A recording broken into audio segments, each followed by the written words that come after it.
It is January 28th, 2025, and we're talking to Edweirdo and the Elephants. Hello. Introduce yourselves. Hi, I'm Edweirdo of Edweirdo and the Elephants, and this is Parker Desatel, also known as Dustbin, Massachusetts, my guitar player. I write a lot of the lyrics. I'm the vocalist. I play kazoo and tambourine and some keyboards sometimes. I play guitar, sing. I like playing bass too. So Yeah, and Parker also writes some lyrics as well. yeah. Nice. Excellent. What kind of music would you say you guys play for the project? Like, if you had to define it. I define it as experimental art punk, if that makes sense. Mm-hmm. Having seen the videos, I would say it does. Yeah. It really blends together like elements of a lot of like I like to be one of those artists who incorporates direct influences. Mm-hmm. Like I love when like I listen to a band and I'd be like, I can really tell they listen to a lot of this band or that band. But like this band definitely listens to the Strokes. This band definitely listens to Flaming Lips, you know. Yeah. So I've spent a good portion of the past couple of years really getting into like original like punk stuff and like noisy experimental. You know, we're talking like the New York scene, you know, Velvet Underground, Allen Ginsberg, you know, Talking Heads, things in that vein. And like that's always been a heavy influence on me. And like I feel like in later years it's inspired me to write lyrics of that nature of my own. And you know, the style, the guitar riffs, the hard punchy attitude of it all, you know. And Parker, how about you? Influences, either for this project or just generally? Yeah, I don't know. I just listen to such a wide variety of music. I can't possibly narrow it down. But yeah, I would think like a lot of the music we do, it's very like, it's kind of circusy to me. Yeah, it's kind of you get labeled circus. circus punk a lot. That's Circus another rock or genre circus name punk to go is a by. thing. Well, even with the elephants in the name, like it's just kind of like a circus punk, circus rock. One thing I want to throw in also, we part of the name we get the name from another member of our band that I didn't mention before. His name is Leopold. I should have brought him up here with us, have him say a few words, but he's a squeaky toy elephant that was gifted to me by an old bandmate of mine. And I use him for percussion sometimes. So he kind of speaks his mind on it. Bath, though, so. Yes, and he's going to get one before the next show, I promise. Nice. He's quite Yeah. good. Cool. How long have you guys been playing together and individually? Since like... A little over a year now, I think. Yeah, since like September, October. Of 23. Okay. Yeah. We were just, it's kind of funny. We were just like playing like covers and stuff. Yeah. Just like... We started out by playing covers every week at these open mics. And then after a couple months we said, hey, you know, I have a bunch of lyrics that I've written up over the past couple of years that I really want to make into songs. Like, we should start doing it like that. And, you know, he threw in a lot of his lyrics that he's come up with, so. Nice. So then I guess, how did you guys get into music originally? Like playing music, I guess like starting with instruments, lyrics, whatever. Well, I actually have not really been doing music my whole life. I'm more of, you know, I'm a visual artist as well. So I kind of mainly label myself as that, but I thought a while back I'd just incorporate music or rock and roll as another wing of my, like, full spectrum of disciplines, you know what I mean? Like, because, you know, I do illustration, I like to do collage work. I used to be really into digital stuff, actually. But I'm just not all that tech savvy, but then so a couple of years ago, I'm just like, you know, I'm such a music head, and I'm so inspired by all these artists. I really should attempt music, because, you know, it does run in my family. Like, there's a lot of musical talent in my family. I've always had good rhythm. I've always had quirky ideas in my head that could be turned into lyrics. You know what I mean? So it's something I really started doing as of around like 2019. But, you know, because of like COVID and stuff like that, I wasn't really able to like initiate any type of project or anything until a little ways into this current decade, I guess. So Yeah, I mean, for me, I think I just grew up my friends and I growing up just listened to tons of music all the time, and I just always was a very musical person. Ever since I was a child, I would just go around singing crazy songs, and then I think the older I got, the more music I listened to, and I did play guitar here and there, like as a teenager and in like my early 20s, but just didn't really do it that much or that seriously. And then I even spent a few years writing music reviews for a couple places, mostly for Pop Matters, the music magazine. And that was a lot of fun, and I just kind of was like, yeah, it's only a matter of time before I probably just start playing music more. And so I just started, I feel like, once I was about like 27, I started really playing like music a lot more and playing guitar a lot more. And then I moved to Philly and got involved in the Philly music scene. And now, I don't know, I play a bunch of stuff. So. Cool. So forming the project, before the project itself formed, I know you related some of this story when we interviewed you guys for the Pouch, but how did you guys meet each other? We met at Dawson Street Pub. Yep. Which is in Manayunk. It's there's actually a really pretty rich music scene out in Manayunk. It's a little bit more traditional, like it's more rooted in like folk and R&B. Like you find the really like deep cut avant-garde noise punk rock, like the true heart of like the underground, I would say, lies in West Philly. But Manayunk is cool because Dawson's it's a cool bar because it's kind of secluded. It's not on the main street, but it always draws a really big crowd, mainly for like the musicians. It's kind of like a niche little dive bar, and it's a place that I fell in love with when I lived in Manayunk. I used to live right around the corner, so I've been going there for 5 years or so. There's Vashti. Here she is. Hi, baby. Hi, baby. Hello. Oh, you want to join the interview too? Oh, don't worry. I'll make sure she doesn't walk all over the keyboard, but No problem. She'd be welcome to. Yeah. there's plenty of times where I'm Yeah. writing something and I'll just come back to my laptop and be like, why are there all these random numbers and letters? And she just runs across. She also she really likes to lick the keys too. It's like, she likes the texture of them, like how they go up and down. Yeah. As someone on the spectrum, I can relate to tactile delights, like keyboards. Sorry if we got a little... No, yeah. you're good. What was the question? You guys met How at we met. Dawson. Down Yeah. the street pub, yeah. So I've been going to that open mic every week for the open mics. And then, as I mentioned in the previous interview that we did about the Pouch, me and my old bandmate, who I had the project, the Velcro Collective with, we sort of had a little bit of an awkward falling out. And a couple minutes later, lo and behold, I meet this guy who had been living in Philly just for a couple of years, and he was kind of on the same journey in life, I guess, as I was, like an aspiring musician. And yeah, we kind of put our heads together. We really bonded over the krautrock band Can. Matter of fact, when I met him, he was wearing the Can t-shirt, Tago Mago, actually. And we played Vitamin C. I C. think the night we met, I was gonna do Vitamin C by Can, and I was like, "Oh, why don't you jump in on drums?" Of course, it's And I not really- sucked it's on not drums really at that one. It's not really the kind of song that you can just like. The song True. structure is kind of all over the Yeah. place, so like it's not a song that you can really just like jump in on, I guess. So we didn't really know what we were doing, but it was still fun. But yeah, it's funny because I think we might have mentioned this in the last interview, but he and his bandmate had like just broken up or whatever, and then my girlfriend at the time and I had just broken up the night before. So he was like telling me about this band, but I was like, well, my girlfriend broke up with me last night, if that's any consolation or whatever. And so then we're like, I guess, yeah, music was my rebound. Yeah. Yeah.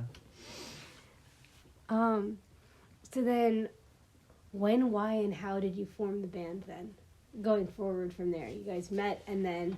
Well, It's sort of just naturally developed, I feel like. Yeah, I knew that I wanted to continue, like, after the previous band fell apart. I knew that I didn't want to stop doing... I wanted to initiate some type of project under the name Edweirdo. Mm-hmm. And so, you know, after playing a couple of... like I said, like, after several of these open mics where we find covers of songs... You know, one thing I will say about playing covers... sorry if I'm deviating too much, but the great thing about bands playing covers is it's cool to let your audience know who your influences are. I just think it's a really cool niche thing, and I think by starting a band out by playing covers of songs that you know is like, there's honestly no stronger foundation than that, you know? And that's how, you know, we played off each other really nicely, and was like, the more we worked week by week, we decided that, like, you know, we make a really good songwriting pair. Still open to be adding other people to our group. I would like to essentially... Well, the way we do it now is it's us and Leopold, and then also there'll always be a fourth member, but it'll be different kind of each show. Like, we had a violin player, Nate Coe, with us at our Tin Can Bar gig. Ben Spazuko, Hello World, has played bass with us a couple of times.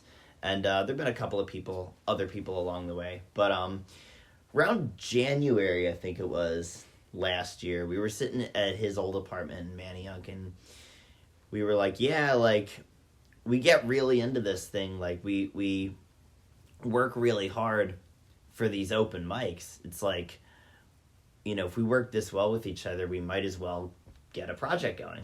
So, like I said before, I told him, I said I had all these lyrics written from my previous project and just things I've come up with over time, and we just started doing it that way. And then, you know, he has a lot of really good lyrics himself. Actually, he had... What was your project called when you were young? Your fantasy band? Oh yeah, I had a bunch of made up bands when I was younger that I would make up their songs and their lyrics, and the band members. The main one was the Creature Comforts. There were a few others too. No way. Yeah, there was one called the Dead Harpooners as well. There were a bunch of like made up bands I had as a kid. Yeah. Why? What were you saying? No way about? No. The phrase "creature comforts," we've used that for the funhouse issues for our coffee houses. Oh, really? It's called Funhouse Creature Comforts. And we always ask people specifically for those ones, do you have any pets? And then we list those as creatures. And then what are your comforts in life? And we list those as comforts. Nice. So, well, for me, creatures and comforts are pretty much the same. So. Yes. So, but two of the Creature Comfort songs actually have become songs that we do as Edweirdo and the Elephants. Yeah, very nice. That's awesome. Since you're talking about lyrics, how do you guys approach writing lyrics? I write lyrics I would say in a very like minimal way. I do it kind of very artsy. It's like I kind of have a way of like fragmenting my lyrical style, if that makes sense. I am always been a huge fan of like postmodern art movements like minimalism and conceptual art, things like that. So a lot of that stuff inspires me, and I always just thought it would be cool to pour elements of like postmodern art into rock and roll, because they were like two of my like huge interests, I would say. And like to put that together into a rock and roll project, I just think is amazing. You can't lose. And I feel like there's been, like I said, a lot of my influences kind of did it that way too, if you listen to their lyrics. And that's the other thing too. It's like I feel like when I listen to like certain vocalists like David Byrne, it's just like the more you listen to them, the more they seep into your subconscious. And I feel like that's kind of how you get like the lyrical style. It's always, I mean, like you're coming up with your own thing, but it's like it's always based off of something you've heard. And to let people know you love that and connect with people and bond with people over that is just super cool. Yeah. Awesome. How about your lyric? I mean, I know for me, like, I just can never, like, I can't write song lyrics if I don't have a song to begin with. Like I just usually start playing something and then just start singing something over it. Right. And his lyrics are very like fragmented as well, like very very minimal, minimal lyrics. Minimalism is just the key, I think, for us. Well, that way you don't have as much to remember. So You what? it's just you don't have as much to remember that way. That's true. Yeah. That's why But we I like also- playing yeah. Pop Goes the Music, Yeah. because it's just the same like three Yeah. lines the whole time. Right. But on other songs, I will say, like, I also have a way of songwriting that I would say comes from kind of my quirky side. Like, I have a way of being very how do I say it? Like, I guess there's no other way to say it than quirky, like sarcastic. You know what I mean? Like you ever like watch Daria and she has like just like very like these things where she's being like super hyper sarcastic and just elaborating so much in the sarcastic ways. It's like I feel like that type of thought process really comes into, like, we did a song about this proposed beach they were going to build on the Schuylkill River bank around 30th Street Station. And it was going to be just an atrocity. They were going to put like a Ferris wheel there and like a whole amusement park and put a beach on the Schuylkill River. So I wrote a really detailed song about being a mutant, having swam in the Schuylkill River and bathing on the beach. We have yet to record that one, but we used to play that one a lot at our shows. That's the type of thing I'm talking about. And for the longest time, I thought it was just a joke. I thought the Schuylkill River Beach was... I was at work one day and my coworker, she said, they're trying to put a whole amusement park on the river at 30th Street and a beach. A beach on the fucking river? People are going to become mutants if they start swimming. Yeah. You know they will. So in the music, Parker, you said specifically you often like start with the music and then add lyrics on top. How do you come up with stuff to play? I don't know. I just fuck away at the guitar and just play whatever comes to my mind. I just play a bunch of songs I know and combine them and mix and match them. I don't know. I just play in different tunings, mostly a lot of open G tunings. Sometimes drop D and sometimes standard, and I think I play, I don't know, I feel like my guitar playing is a lot of like punk and funk and blues and just straight up rock and roll. I don't know, somewhere in that wheelhouse. Cool. How about you, Edweirdo? Musical, like the actual music, playing instruments, things. I'm sorry, I was too busy watching the little Lagomorph there. Can you tell me what the question was again? I'm so sorry. Like, how do you figure out what to play? How do you write the actual music that you're playing? How do I write the actual music that I'm playing? Yeah. I feel like I tend to like come up with vocal melodies that fit. Like he'll come up with a guitar riff, and then I will kind of like pocket that guitar riff in my head, and like the next time I think of lyrics, I'm like, okay, how do I engineer these lyrics to fit? I feel like that's how it normally goes. Pretty much. Like you came up with the riff to Big Orange Building, and then like 2 days later I was like, oh, I gotta write a song about the building across the street from us because it's an atrocity. Yeah, And and it's almost it's a gentrified atrocity, right? But so I was like, okay, like I have lyrics for this. I should come up with a way to fit it into the song. And I think that's kind of how it works. Yeah. Cool. Then how about, I know you guys have been moving towards like actually recording and releasing music. Yeah. How's that been going? How's that process It's been going great. So as I mentioned before, Ben, the Hello World, he's a good friend of ours, and it's funny, he puts out music very, very rapidly. He put out a 50-song album. Yeah. He's already talking about album 51 songs, 52, even talking about 53. It's intense. It's actually, I think, very heavily inspired by, he's a huge Guided by Voices fan. Yes. We are too. But so he texted me one day, he said, oh, like, I want to help you guys record. Because we were struggling a lot with it. We were having issues with Audacity. It's very, very glitchy. Yes. but we have ultimately decided Reaper was the best way to go, and he uses Reaper.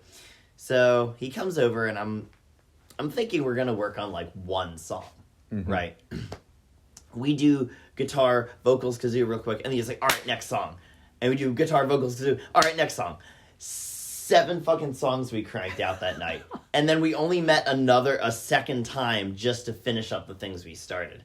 And then I put 2 and 2 together. I'm like, this guy works really fucking fast. And it's like, we kind of needed this. Like the amount of work we got done for this upcoming EP, or maybe LP, I guess, that we'll have out pretty soon. Like, it's crazy. It's like, I didn't even realize, like, we're working with somebody who puts out stuff really, really fast, but the amount of work that we did that night, I thought was going to take, like, months to do. I thought it was going to be another year at least before we put something out. So we're really grateful and honored to work with him. So very cool. Yeah. So it's going great. Do you know what the upcoming EP is going to be called? I think it's just going to be a Self-titled. debut. Yeah, it'll just have my artwork on it. Yeah. Maybe like a simple design or something, then have like liner notes, things like that in the back. Nice. Yeah. So then I guess I'm assuming that's what you guys are working on now. That's what the project is doing. Yeah. And then I think pretty soon, since he's going to be working, I think, on the mixing of that, pretty soon we're going to start maybe putting some more stuff together. In fact, as I mentioned downstairs before, we are going to be playing a like one-off mystery band. So we'll be playing a show March 8th here at the Pouch. But we will be playing under another name other than Edweirdo and the Elephants. We decided to call the project the Jepson 5. Yeah, so it's Parker's concept, so basically, actually. Like I just wanted to start a new project, like, of sorts, because there's a lot of people I know that want to play, like, music, but don't really get a chance to, like, play in this regular band. So I wanted to, like, make something for people to kind of be able to just, like, play in a band, like, without having to, I don't know, be in some sort of just project that meets every week or whatever. Yeah. So, so I'm going to play with... It's an opportunity for other aspiring musicians. with several other musicians. We are, for now, the Jepson 5, named after our Lord and Savior Carly Rae Jepsen. And then we are, I don't know if it will be the Jepson 6, if a 6th person wants to join, but yeah, that's pretty much where we're at. It's a good name. Yeah, well, Jackson 5, Jepson 5. Exactly, yeah. So, but, we're actually also playing the Super Bowl, too. Didn't you know that? I told you that. wait. Everyone knows. I was talking about it with Sam today. Oh, I thought you meant, I didn't realize, I thought you meant like we were playing on the Super Bowl. That's what I mean. The Jepson 5 is playing the Super Bowl halftime show. Oh, okay. What did you think I meant? So the Super Bowl is going on March 8th then, I guess. No. You missed the joke. Maybe I missed the joke. I got don't the know. joke. It's just that the joke would be that the Super Bowl is happening March 8th. Oh, that'll give the Eagles a little time to up their game, you know. We'll win it this time if it yeah. They postponed it both for you Right. guys and for the Yeah, Eagles. yeah. I mean, they're playing the Chiefs after all. They beat us the last time, so. Yeah. Yeah. So a separate question going off script here. I know you go by Dustbin, Massachusetts, obviously Edweirdo. How did you come up with your names, and like why do you choose these ones? Well, Edweirdo actually is a name someone I went to college with used to call me a lot. And the name kind of stuck. I think it just pays a tribute to my eccentricities. Yeah, I actually am on the autism spectrum, so, and I'm pretty sure I have synesthesia. I was never diagnosed with it, but it's the type of thing of, like, if you know, you know. Like, I can hear colors, I can hear shapes, things like that. Like, every guitar riff kind of has a color or a shape to it, you know. So I feel like Edweirdo is a cool name, and I've always been a huge lover of, like, single name, visual Tags artists, or, like tags, stuff like that. It's funny, I left my tag in the Yarga bathroom. Yes. And yeah, it's very sad to hear what happened to House of Yarga. Rest in peace. We did photograph it before. We photographed So the house great. before they had to move I out, posted a picture of my tag the day after Yes. it closed. Yep. In memoriam, but Yep. I thought I'd give a shout out to House of Yarga. Yes. But anyway, As and for yeah. my name, so it was a couple years ago. I was on vacation. My ex-girlfriend and I were staying at this tiny home in rural Pennsylvania. I think this is where it started, but I don't remember like exactly how or why. But I was staying at a tiny home. We were staying at a tiny home in rural Pennsylvania, and I was sitting at, it was a very beautiful view, like overlooking some mountains and plains and whatnot, and I was just standing out there on the porch with my guitar, and she was like, let me take some pictures of you, and I was just like, I'm folk singer, Dustbin, Massachusetts. It just came to me right away, like, and she's like, that's a really good name for a folk singer, actually. I was like, yeah, you know, like, it kind of is, so, Dustbin, Massachusetts. It's a nice, just long name that, yeah. And and he always would joke that name to me, and I was like, dude, like, if you do soul stuff, you have to use this name. Yeah. It's fucking gold. Yeah. Yeah. And then what was the other name though? The Portuguese, your Portuguese cousin or whatever, right? Or Well, then alter I went ego. to Dustbin. Well, I went to Messahania. Messahania, that's what it for a was. Time, so yeah, I joked that it was Dustbin Messahania. Messahania. But, like, Yeah. In that case, unless you can think of anything else, just a final question: why are you guys musicians? It's just like, I don't know. It's just a really ideal outlet, I guess. I have always had rhythm. I've always had, you know, it's like, it's the kind of thing that's like, if you have the talent, you might as well fucking use it. If you really feel like you're good at it, you know, and if you feel like something you really want to practice. That's what I did a long time ago. I'm just like, this is what I really want to do. It's the best way to get my ideas out.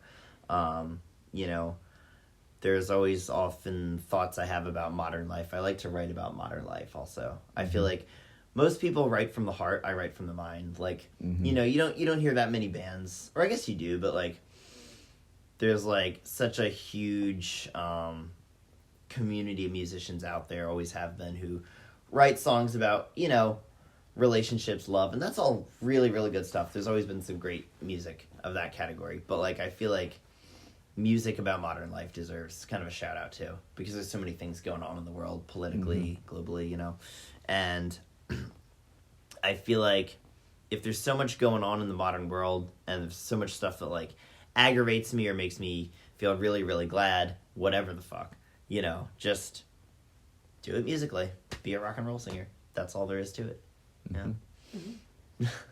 yeah, I mean, that's a tough question. I guess the short answer is that I can't help it. Yeah. If you have the talent, you got to use it, you know. The long answer is that, like, I think, like, there's just something, I don't know, I've just been very, like, I mainly throughout my life, my main form of art was and has always been writing and creative writing and like writing fiction and shit like that, and it still kind of is, but I think like for me there's this element of performance that I really crave that you don't quite get just sitting in a solitary room just writing by yourself, sort of. And I mean, you can read to other people and you can go to poetry and fiction slams or whatever, but it's not quite the same. I think there's just this like primal energy to just like shredding on a guitar in front of people. Like there's just something, I did a lot of theater as a kid, and I think like it's just like sometimes I kind of like missed that feeling. So I think like that's part of the reason I've always just been drawn to music, is that it's a very just like primal activity to just kind of lose your mind in. And it's just like it's a very, I think for me too, like it's a very there's a communal element to it that like gets talked about, but I don't even think gets quite talked about enough, because like I feel like music is just such a easy way to connect with people. It's like, I don't know, like I look back on times in my life where it's like, yeah, like, okay, when do you want to hang with friends and stuff? Like, when do you want to hang out? I don't know, let's grab coffee in November or whatever it is. Like, and it's just like with music, it's just like it gives you so much more reason to hang out. It's like, and absolutely. It's like, oh yeah, like, we said we would jam this Sunday. We said we would jam this Tuesday, whatever. So we're all gonna hang out. So I think I like that element, and how it like I like too how it enables you to, like, even if you can't see someone for a period of time, like sometimes I'll go a couple months without really like actually like seeing like one of my friends like one-on-one, but I still just see them at shows and stuff. So it's like I still just I still, you know, even if I don't see you like one-on-one all the time, I still see you at shows all the time. You know what I mean? It's just that there's that just like communal element to it that I think I like about music more, and it exists in other art forms. Don't get me wrong, but I think like music by nature is just a communal thing, so it's just easier. Cool. So is there anything else we should ask about you guys or about the project? Anything you definitely want included in the write-up? I guess the punk rock rabbit that is Yeah. somewhere around here. We did a song called Punk Rock Rabbit last Easter, actually. It's just she's in her It's a hop song and about flop. Vashti. Yeah, it's called her hop and flop. Yeah. And she loves music too. When I got her, I was like, oh man, like I play guitar, like how's she gonna be with that, you know? And like, I'll whip out the guitar and she'll start jumping and binkying and just like she'll run over, she'll start biting the strings. Like my guitars have, you know, bite marks and scratch marks on them. She loves when I play music, like my records and stuff too. So Did you name her or did she come with a name? So she was named Colby, actually. She's not a Which Colby. is just kind of a strange name for a rabbit, I guess. I don't know. It just doesn't really sound like Colby. a rabbit name. And and I wanted to, but didn't want to change the name too much. So Vashti, like, still has an E on the end, you know. And I like the folk singer Vashti Bunyan, so Record yes, that's right there, yeah. So I named her Vashti Bunyan. And what's cool about that too, I guess this would be the my thing, like you asked, like what else would you, is that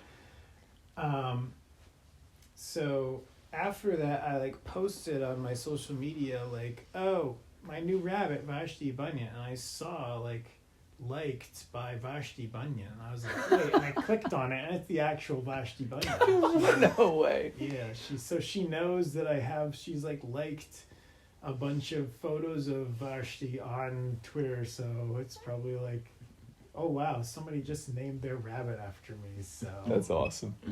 yeah. Dang. I mean, she's like, you know, that's the cool thing about, I realized this like when I wrote for Pop Matters, like a lot of these musicians that are like kind of underground, like household names in the underground, are just way more accessible than you think. Like you can just send them a message and they'll just respond. Like they're not, it's not like Taylor photos. Swift or Ed Sheeran or somebody. Like these are people who will, like, you know, they'll respond to you, like, or they'll, if you tweet or post something about them, they'll like it, you know. I don't know. They will like photos of your rabbit. Yeah. Right, exactly, yeah. That's cool. The name is endorsed officially. Yeah. Approved. No legal problems with that one. Yeah, I guess not, thankfully. Yeah. Anything else? I just want to say thank you guys. Yeah, for, thanks. This is fun. Thank you know, you. you guys are a real cool fan. We're very stoked to be playing We're very at your excited to have venue you. on February 22nd. Yes. Yeah. Very excited to gonna have be you. So I would also say to all my followers, if you guys want to see us play next, we have one show before that. We play February 5th. We're the featured act at Dawson Street Pub. Very we finally got the featured act, so we get to play a full set. It's on a Wednesday night at Dawson's, but also February 22nd, Silver Yes. Age. It's And gonna where be can people really find fun. you online? You what? Where can people find you online? I don't think we really have an online link as of yet, other than Instagram. But I guess getting a website probably would be a good idea pretty soon, or a YouTube channel. Yeah. Yeah, and a Bandcamp and stuff. Bandcamp, yeah. Once music comes out, I guess. Yeah. Yeah, So- I mean, I have a one solo song out, like, so I technically have a Bandcamp page, but just one song. Yeah. Yeah. Dustbin, Massachusetts. But we were also I guess featured on the Pouch comp tapes. Yes. You guys heard those, Yes. right? Yes. Yeah.